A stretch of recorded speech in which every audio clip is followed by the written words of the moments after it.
घबराएं नहीं, अगर आपको अनवांटेड प्रेगनेंसी हुई है तो आप बिना किसी को बताए दवाइयों का उपयोग करके अपनी प्रेगनेंसी को तुरंत खत्म कर सकते हैं। ये है वो दवाई जिसका आपको उपयोग करना होगा। इस दवाई का नाम है अनवांटेड किट। वैसे तो और भी काफ़ी सारी दवाइयाँ हैं, लेकिन सबसे बेस्ट दवाई यही है।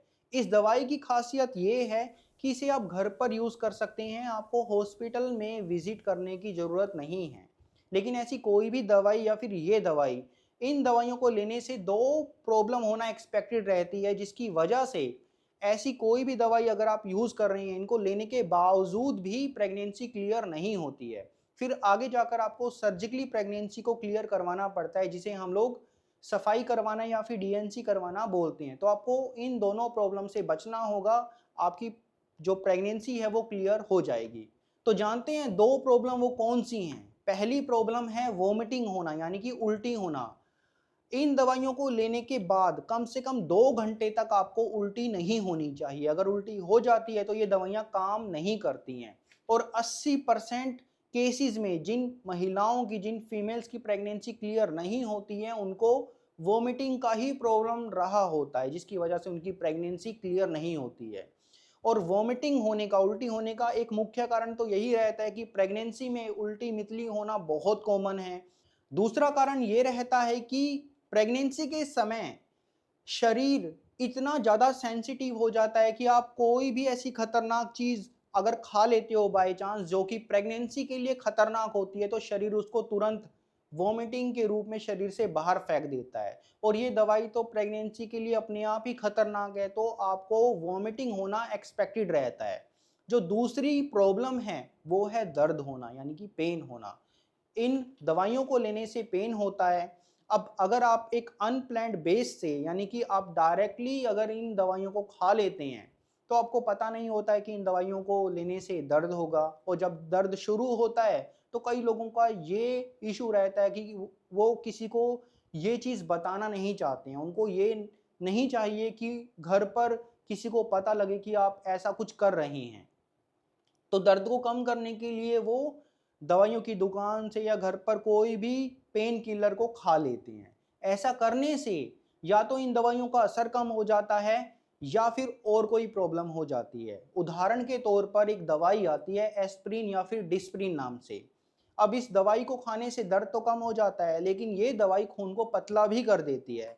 अगर आप ये दवाई खाते हैं तो ब्लीडिंग बहुत तेज होने लगती है। इसी प्रकार एक टैबलेट आती है मेफ्टाल स्पास नाम से। ये एक एंटी स्पास्मोडिक ड्रग है। अब इस टैबलेट को खाने से इस दवाई की जो लास्ट की 4 गोलियां, उनका असर कम हो जाता है। तो आपको सही दवाई का पता होना चाहिए कि आपको कौन सी दवाई कब खानी है। अब यहाँ पर ये मत सोचना कि अब ये बोलेगा कि पूरी वीडियो को देखना बिना स्किप किए, तभी मैं आपको दोनों प्रॉब्लम का सल्यूशन बताऊंगा। नहीं, ऐसा नहीं करने वाला हूँ, क्योंकि इस वीडियो में तो ऑलरेडी इतनी इन्फॉर्मेशन है जो कि आपके लिए जानना बहुत ज़रूरी है। तो इन दोनों प्रॉब्लम का सल्यूशन तो मैं आपको अभी ही बता रहा हूँ। जो पहली प्रॉब्लम है वॉमिटिंग, उसके लिए आपको इस टैबलेट का यूज़ करना है। जब आपको उल्टी मितली जैसा महसूस होगा तो आपको इस टैबलेट को डायरेक्ट बिना पानी के साथ मुंह में रख लेना है, चूसना है। आपको उल्टी मितली होना बंद हो जाएगा। टैबलेट का नाम है एमसेट 4 mg की टैबलेट। दूसरी प्रॉब्लम का सलूशन है ये टैबलेट। आपको ये टैबलेट तब लेनी है जब आपको बहुत तेज दर्द होगा। आपको ये टैबलेट एक घुट पानी के साथ ले लेनी है। इस टैबलेट का नाम है ब्रूफन 400 mg की टैबलेट। अब बात करें इस दवाई की, तो देखो, ये जो दवाई है ये आपको तब लेनी है जब आपको प्रेगनेंसी होगी। कुछ लोग इसको तब ले लेते हैं जब उनको पीरियड्स नहीं आ रहे होते हैं, और प्रेगनेंसी में भी पीरियड्स नहीं आते हैं, लेकिन आपको कंफर्म करना ज़रूरी है कि आपको जो पीरियड्स हैं वो प्रेगनेंसी होने की वजह से नहीं आ रहे हैं। तो प्रेगनेंसी का कंफर्मेशन कैसे करोगे? प्रेगनेंसी के कंफर्मेशन के लिए वैसे तो काफ़ी सारे टेस्ट हैं, लेकिन आपके लिए सबसे बेस्ट जो टेस्ट रहेगा वो है यूपीटी, यानी कि यूरिन प्रेगनेंसी टेस्ट। इसे आप घर पर कर सकते हैं, वो भी बिना किसी को बताए। अगर आपको यूरिन प्रेगनेंसी टेस्ट कार्ड में 2 डार्क लाइन दिखाई दे रही है, तो उसका मतलब ये है कि आपका टेस्ट रिजल्ट पॉजिटिव है। इसका मतलब आप प्रेग्नेंट हैं और अब आप इस दवाई को यूज़ कर सकते हैं। फिर आप पूछोगे कि सर, इस दवाई को तो तब यूज़ करेंगे जब आपकी तरह ये दवाई हमारे हाथ में होगी। तो देखो, इस दवाई को अपने हाथ में लाने के लिए आपको इस दवाई को परचेज़ करना पड़ेगा। अब ज़्यादातर लोगों को ये लगता है कि ये दवाई भारत में बैन है, लेकिन ऐसा कुछ नहीं है और वो लोग क्या करते हैं, इस दवाई को ब्लैक में खरीद लेते हैं दुगने-तिगने प्राइस रेट में, लेकिन आपको ऐसा कुछ करने की ज़रूरत नहीं है। इस दवाई को खरीदने के लिए एक पर्ची की रिक्वायरमेंट होती है, जिसे हम लोग प्रिस्क्रिप्शन स्लिप बोलते हैं। ये जो स्लिप है, ये स्लिप आप किसी भी रजिस्टर्ड डॉक्टर के पास विजिट करके बनवा सकते हैं। इन डॉक्टर के पास में इस दवाई को लिखने का लाइसेंस होना चाहिए। एक कॉमन डॉक्टर या रजिस्टर्ड डॉक्टर इन दवाइयों को लिख नहीं सकते, उनके पास पावर नहीं होती है। इस दवाई को लिखने के लिए एक स्पेशल टाइप का लाइसेंस लगता है, जो कि भारत सरकार से लेना पड़ता है। तो इतनी डिटेल में जाने की ज़रूरत नहीं है, लेकिन आपको अपने एरिया में उन डॉक्टर को खोजना होगा, उनके पास विजिट करना, उनसे प्रिस्क्रिप्शन स्लिप बनवा लेना, फिर उस प्रिस्क्रिप्शन स्लिप को किसी भी दवाइयों की दुकान पर दिखाकर इस दवाई को परचेज़ कर सकते हैं, या फिर ऑनलाइन भी आप इस दवाई को परचेज़ कर सकते हैं। तो लो, आ गई अब आपके हाथ में ये दवाई। अब जब ये दवाई हाथ में आती है, तब काफ़ी सारे सवाल भी दिमाग में आते हैं, दिल में आते हैं कि क्या ये दवाई लेना सुरक्षित है, सेफ़ है, कहीं आगे जाकर कोई प्रॉब्लम ना हो जाए, कहीं लेने के देने ना पड़ जाएँ। तो देखो, ऐसे सवाल आना भी बहुत कॉमन है और आने भी चाहिए। क्यों? क्योंकि एक बार ये दवाई अगर आप ले लेंगे तो आप पीछे नहीं हट सकती हो, क्योंकि पहली दवाई से ही शरीर में काफ़ी सारी प्रोसेस होने लगती है। तो मूड बना लेना कि आपको ये दवाई लेनी है या नहीं लेनी है, प्रेगनेंसी कंटिन्यू रखनी है कि प्रेगनेंसी को आपको यहीं पर रोकना है। दूसरी बात आपके दिमाग में ये जो आ रही है कि ये दवाई लेना सेफ है या नहीं है, तो देखिए, अगर ये दवाई सेफ ना होती, नुकसानदायक होती, तो कंपनी इस दवाई को बनाती ही ना, कंपनी इस दवाई को बनाना ही बंद कर देती। तो ये दवाई लेना एकदम सेफ है, लेकिन तब सेफ है, तब सुरक्षित है, जब आप इस दवाई को एकदम सही तरीके से लेते हैं, इसकी सही डोज लेते हो, सही रूट से लेते हो, सही मेथड से जब आप इस दवाई को लेते हैं, तो ये दवाई अपना 100% वर्क करती है, प्रेगनेंसी भी क्लियर होती है और आपको कोई प्रॉब्लम भी नहीं होती है। लेकिन ये दवाई तब प्रॉब्लम कॉज करती है जब आप इस दवाई को अपनी मनमर्जी से ले लेते हो, गलत तरीके से, गलत टाइमिंग से, गलत रूट से इसको जब यूज़ करते हैं, तब ये प्रॉब्लम ही प्रॉब्लम कॉज करती है। इसके अलावा अगर किसी के शरीर में खून की कमी है, तब भी ये दवाई यूज़ नहीं कर रही हैं। क्यों नहीं कर रही हैं? क्योंकि इस दवाई को लेने से ब्लीडिंग होती है, और अगर शरीर में पहले ही खून कम है, तो फिर कमज़ोरी ज़्यादा होगी, खून की कमी होगी, घबराहट, बेचैनी होगी, चक्कर ज़्यादा आएँगे और आपको बिना वजह की परेशानियों का सामना करना पड़ेगा। फिर आप पूछोगे कि सर, ये कैसे पता लगेगा कि शरीर में खून कम है या नहीं है? तो देखो, शरीर में खून कम है या नहीं है, उसके लिए आप अपनी आँखों को चेक करो। अगर यहाँ पर इस भाग में सफ़ेदी ज़्यादा है, पीलापन ज़्यादा है, तो शरीर में खून की कमी है। फिर आपको खून की जाँच करवानी पड़ेगी, देखना पड़ेगा कि खून कितने ग्राम कम है। लेकिन अगर ये भाग लाल है, गुलाबी है, तो शरीर में खून की कमी नहीं है, फिर आप इस दवाई को यूज़ कर सकते हैं। इसके अलावा कुछ लोग इस दवाई को 3 मंथ, 4 मंथ, 5 मंथ की प्रेगनेंसी में यूज़ कर लेते हैं। उनको पता नहीं होता है कि ये दवाइयाँ इतने टाइम की प्रेगनेंसी में यूज़ नहीं करनी चाहिए, क्योंकि ये दवाइयाँ काम नहीं करती हैं। फिर आपको बिना वजह के साइड इफ़ेक्ट होंगे, क्योंकि ये जो दवाई है, ये कम से कम 30 दिनों से लेके 49 दिनों की प्रेगनेंसी में बेस्ट रिज़ल्ट देती है। आपको कोई प्रॉब्लम भी नहीं होती और सेफ़ली आप अपनी प्रेगनेंसी को क्लियर कर सकती हैं। फिर आप पूछोगे कि सर, प्रेगनेंसी के दिन कैसे पता करेंगे? क्या कोई अलग से टेस्ट करवाना पड़ेगा? क्या अलग से अल्ट्रासाउंड कराना पड़ेगा? नहीं, ऐसा कुछ कराने की ज़रूरत नहीं है। आप बहुत ही आसान तरीके से अपनी प्रेगनेंसी को काउंट कर सकते हैं। अब प्रेगनेंसी के दिन गिनने के लिए आपने जिस तारीख को लास्ट बार फिजिकल रिलेशन बनाया था, वहाँ से आपको प्रेगनेंसी के दिन नहीं गिनने हैं। प्रेगनेंसी के दिन आपको अपनी लास्ट पीरियड डेट से काउंट करने हैं, जिसे हम लोग एलएमपी डेट बोलते हैं। तो लो, पता लग गई आपको आपकी प्रेगनेंसी कितने दिनों की है। अब यहाँ पर कई लोगों को ये भी पता लगा होगा कि उनकी जो प्रेगनेंसी है वो तो 49 दिनों से ज़्यादा की हो चुकी है, तो अब क्या करें? तो ऐसी स्थिति में भी आपको घबराना नहीं है। क्यों? क्योंकि आप ये जो दवाई है, इसे आप 63 दिनों तक की प्रेगनेंसी में भी उपयोग कर सकते हैं, लेकिन किसी भी डॉक्टर की देख रेख में, यानी कि उनके सुपरविजन में। लेकिन कोशिश करना कि आप 49 दिनों के अंदर अंदर इस दवाई का उपयोग कर लें। क्यों कर लें? क्योंकि आपकी जो प्रेगनेंसी है जैसे जैसे 49 दिन को क्रॉस करेगी, वैसे वैसे आपको इस दवाई को लेने से ज़्यादा दर्द होगा, ज़्यादा ब्लीडिंग होगी, और जो ब्लीडिंग है वो भी ज़्यादा दिनों तक चलेगी। तभी मैंने आपको बोला कि अगर 49 दिनों से ज़्यादा की प्रेगनेंसी है, तब आपको इस दवाई को किसी भी डॉक्टर की देख रेख में लेना है, ताकि अगर ऐसी कोई भी प्रॉब्लम आपको होगी तो वो उस प्रॉब्लम को अपनी सूझबूझ से ठीक कर सकेंगे, आपको एडवाइस तुरंत की तुरंत दे देंगे। लेकिन भूल से भी इस दवाई को आपको 63 दिनों से ज़्यादा की प्रेगनेंसी में उपयोग नहीं करना है। क्यों नहीं करना है? क्योंकि पहली बात तो ये दवाई ही काम नहीं करेगी, आपको बिना वजह साइड इफ़ेक्ट होंगे।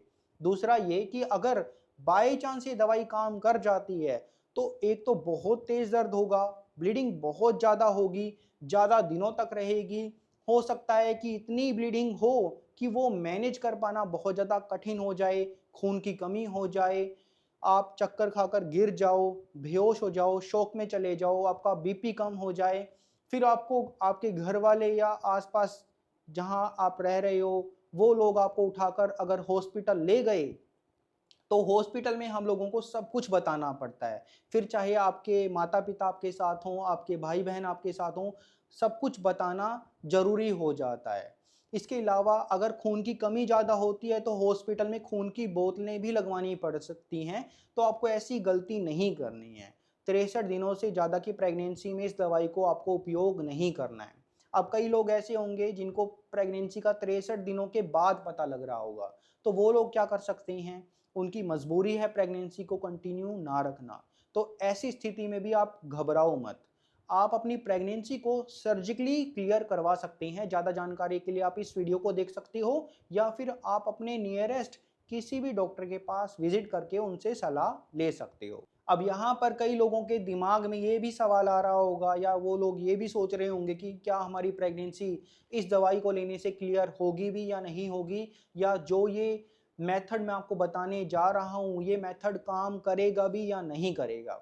तो देखो, इसके लिए मैं आपको एक प्रूफ दिखा देता हूँ। तो ये अल्ट्रासाउंड आप देख सकते हो, दवाई लेने से पहले का अल्ट्रासाउंड है, और ये वाला अल्ट्रासाउंड जिसमें प्रेगनेंसी क्लियर हो चुकी है, ये दवाई लेने के बाद का अल्ट्रासाउंड है। ये प्रूफ है कि ये दवाई काम करती है, और जो मेथड मैं आपको बताने जा रहा हूँ वो मेथड भी काम करता है। अब ये मेथड कौन सा है, उसको जानने से पहले आपको कई बातें ध्यान भी रखनी है। पहली बात आपको ये ध्यान रखनी है कि इस दवाई को लेते समय आपकी जो उम्र है वो कम से कम 18 साल होनी चाहिए। दूसरी बात आपको ये ध्यान रखनी है कि आपका यूरिन प्रेगनेंसी टेस्ट पॉजिटिव होना चाहिए, उसमें 2 डार्क लाइन दिखाई देनी चाहिए, 1 लाइन नहीं होनी चाहिए। 1 लाइन का मतलब है कि आपका टेस्ट नेगेटिव है और आप प्रेग्नेंट नहीं हैं। अगर आप प्रेग्नेंट नहीं हैं तो आप इस दवाई का यूज़ मत करना, क्योंकि ये दवाई काम नहीं करेगी, फिर आपको साइड इफ़ेक्ट ही होंगे। तीसरी बात आपको ये ध्यान रखनी है कि आपकी जो प्रेगनेंसी है वो बच्चेदानी के अंदर होनी चाहिए, जिसे हम लोग इंट्रा यूटेराइन प्रेगनेंसी बोलते हैं। इस बात का कंफर्मेशन अल्ट्रासाउंड से होता है, और अल्ट्रासाउंड इसलिए भी ज़रूरी है ताकि हम लोग ये पता कर सकें कि कहीं आपको एक्टोपिक प्रेगनेंसी तो नहीं है, और अगर एक्टोपिक प्रेगनेंसी है और आप इस किट का सेवन कर रहे हैं तो आपको लेने के देने पड़ सकते हैं। चौथी बात आपको ये ध्यान रखनी है कि आपका जो हीमोग्लोबिन लेवल है, यानी कि आपका जो खून है वो 11 ग्राम होना चाहिए। तो इन बातों का आपको ध्यान रखना है। आगे डिस्कस करते हैं कि इन दवाइयों को आपको कैसे उपयोग करना होता है। तो देखिए, ये जो दवाई है इसे हम लोग किट बोलते हैं, क्योंकि इसमें 5 गोलियां होती हैं। अब कहने को तो ये 5 गोलियां हैं, लेकिन इसमें 2 अलग-अलग तरह की दवाइयां रहती हैं। जो पहली दवाई है ये पहली बड़ी गोली होती है। इस पहली बड़ी गोली का काम प्रेगनेंसी के लिए जो सबसे ज़रूरी हार्मोन होता है प्रोजेस्टेरोन, उसके लेवल को कम करना होता है, जिससे प्रेगनेंसी की ग्रोथ वहीं पर रुक जाती है। और इस पहली बड़ी गोली को खाने के बाद लगभग 36 से 48 घंटे में बच्चेदानी का मुंह खुल जाता है। अब बात करें इस दवाई को कैसे लिया जाता है, पहली बड़ी गोली को, तो मान के चलो कि आज आपको पहली बड़ी गोली को लेना है तो सुबह 8 बजे आपको हल्का खाना खाना है। हल्के खाने में आप कुछ भी हल्का फुल्का ले सकते हो, जैसे कि दूध, दही, दलिया, खिचड़ी, ब्रेड, बिस्कुट, डबल रोटी, फ्रूट या जूस, आप कुछ भी हल्का फुल्का 8 बजे ले सकते हैं। फिर 2 घंटे के बाद सुबह 10 बजे आपको पहली बड़ी गोली को पानी के साथ निगल जाना है। इसको आपको चबाना नहीं है, क्रश नहीं करना है, आपको डायरेक्ट जैसे आप कोई सामान्य गोली को लेते हैं वैसे ही इसको आपको पानी के साथ निगल जाना है सुबह 10 बजे। फिर सवाल आता है कि पहली बड़ी गोली को लेने के बाद होगा क्या? तो देखो, ज़्यादातर लोगों को लगता है कि पहली बड़ी गोली को लेने के बाद ही ब्लीडिंग शुरू हो जाएगी, यानी कि उनको ऐसा लगता है कि पहली गोली को लेने के बाद ही पीरियड्स आ जाते हैं। लेकिन पहली बड़ी गोली को लेने के बाद पीरियड्स नहीं आते हैं। हालांकि आपको पहली बड़ी गोली के कुछ असर देखने को मिलेंगे लगभग 12 घंटे के बाद।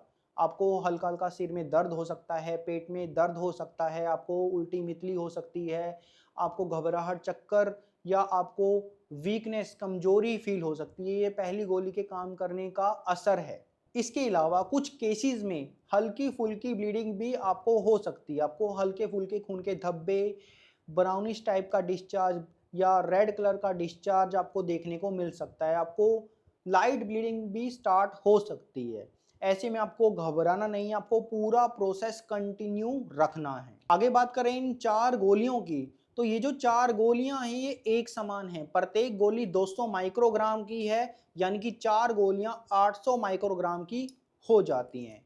इन चारों गोलियों का काम एक समान ही होता है। इन चारों गोलियों का काम होता है बच्चेदानी के अंदर सकुड़न पैदा करना, यानी कि कॉन्ट्रैक्शंस कोज करना। पहली गोली से क्या हुआ था? बच्चेदानी का मुंह खुला, मान के चलो कि ये बच्चेदानी है, यहाँ पर प्रेगनेंसी है, बच्चा है, बच्चे के प्रोडक्ट्स हैं, तो पहली गोली को खाने से बच्चेदानी का मुंह खुल गया और लास्ट की 4 गोलियों को खाने से बच्चेदानी के अंदर स्ट्रॉन्ग कॉन्ट्रैक्शंस कोज हुई, जिससे क्या होता है कि जितने भी प्रेगनेंसी के प्रोडक्ट्स होते हैं वो शरीर से बाहर निकलने लगते हैं। अब बात करें कि इस दवाई को, इन चारों गोलियों को आपको कैसे खाना है, तो पहली बड़ी गोली को तो आज आप खा चुके हैं सुबह 10 बजे। आगे की ये जो 4 गोलियां हैं ये आपको परसों को लेनी है। अब परसों कैसे लेनी है? परसों सुबह 8 बजे आपको वही हल्का फुल्का खाना खाना है और 2 घंटे के बाद इनमें से कोई सी भी 2 गोलियां, ये चारों गोलियां एक समान है मैंने आपको बताया ना, तो इनमें से कोई सी भी 2 गोलियां आप खा सकते हो। ये दोनों गोलियां खा लो, ये दोनों गोलियां खा लो, ये खा लो, ये खा लो, सभी सेम है। तो इन दोनों गोलियों को आपको 2 घंटे के बाद परसों सुबह 10 बजे एक साथ जीभ के नीचे या गालों के बीच रख लेनी है। फिर आप बोलोगे कि सर आप अजीब आदमी हैं, आपने पहले बोला कि वॉमिटिंग नहीं होनी चाहिए और आप एक ऐसा मेथड बता रहे हो जिससे वॉमिटिंग तो पक्का ही हो जाएगी। ये दवाई तो टेस्ट में इतनी कड़वी होगी कि वॉमिटिंग तो पक्का ही होने वाली है। लेकिन ऐसा नहीं होगा। क्यों नहीं होगा? क्योंकि ये जो दवाइयाँ हैं, लास्ट की 4 गोलियाँ, ये टेस्ट में टेस्ट लेस होती हैं, इनका कोई स्वाद नहीं होता है। लेकिन जैसे जैसे ये मुंह में घुलेंगी वैसे वैसे आपको चोक जैसी फीलिंग आ सकती है। तो आपको ये 2 गोलियां एक साथ जीभ के नीचे या गालों के बीच रख लेनी है।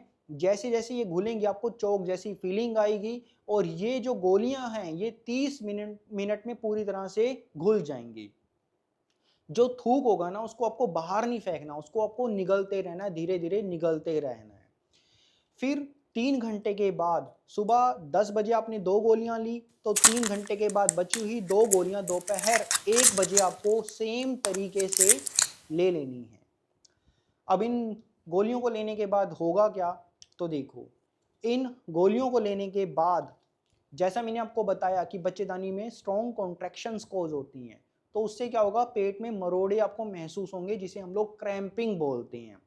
इन गोलियों को लेने के 10 मिनट के बाद आपको क्रैम्पिंग, मरोड़ यानी कि पेट में दर्द शुरू हो जाता है और फिर ऐसा होने के बाद आपको जो ब्लीडिंग है वो लगभग 30 मिनट से लेके 4 घंटे के बीच में शुरू हो जाती है। कुछ केसेस में 12 से 24 घंटे का टाइम भी लग जाता है, तो ऐसे में आपको घबराना नहीं है। लेकिन मोस्टली जो ब्लीडिंग है वो 30 मिनट से लेके 4 घंटे में शुरू हो जाती है। जब ब्लीडिंग शुरू होगी तो आपको हैवी ब्लीडिंग होगी, जिसमें आपको 2 पैड 2 घंटे में यूज करने पड़ सकते हैं, इतनी हैवी ब्लीडिंग रहती है। शुरू में आपको बड़े बड़े खून के थक्के पास आउट हो सकते हैं, ब्लड क्लोट्स पास आउट हो सकते हैं, जिसका साइज नींबू जितना भी हो सकता है। ऐसी ब्लीडिंग को देखकर भी आपको घबराना नहीं है, क्योंकि ये जो ब्लीडिंग है ये अगले कुछ घंटों में डिक्रीज हो जाएगी। अब ये जो ब्लीडिंग है ये लगभग 7 दिनों से लेके 12 दिनों तक चलती है, यानी कि ये ब्लीडिंग 7 दिन में स्टॉप हो जाएगी या फिर 12वें दिन में स्टॉप हो जाएगी। कहने का भाव ये है कि पहले दिन आपको तेज ब्लीडिंग होगी, दूसरे दिन उससे कम, तीसरे दिन उससे कम, चौथे दिन उससे भी कम, 5वें दिन उससे भी कम, छठे और 7वें दिन एकदम स्टॉप हो जाती है, या फिर 12वें दिन कम होते होते 12वें दिन एकदम स्टॉप हो जाती है। तो ये मैंने आपको एक रफ आइडिया दिया कि जो ब्लीडिंग है वो 7 से 12 दिन में स्टॉप हो जाती है। यहाँ पे आपको कंफ्यूज नहीं होना है।